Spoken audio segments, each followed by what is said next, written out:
నేను నీ కొరకు నిలబడ్డాను యేసయ్యా, నాకెన్నో దర్శనాలు చూపించావు నువ్వు, ఇన్ని జాగ్రత్త అంటే నాకు 3rd డిగ్రీలా ఈ భూమి మీద. అసలు ఏందయ్యా ఇన్ని అనుభవిస్తున్నాడా? ఇంకోటి ఏంది, పౌలయ్య గారికి భయంకరమైనటువంటి జబ్బు, కండ్ల జబ్బు ఉంది, ఆయనకి కనపడదు.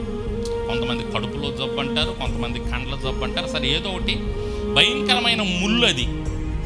ఆ జబ్బుతో బాధపడుతున్నాడు. మళ్ళా ఇలా పొరుగు మనుషులతోనే బాధలు కాకుండా ఒంట్లో సమస్యలతో మళ్ళా బాధలు. అసలు ఏందయ్యని ఒకరోజు నిలదీసి అడిగాడు దేవుణ్ణిక.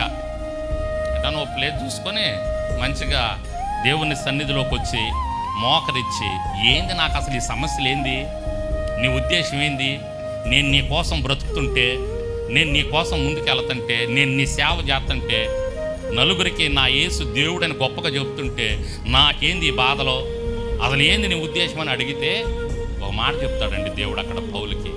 అదే మాట ఈ సమయంలో మనకు కూడా చెప్తున్నాడు.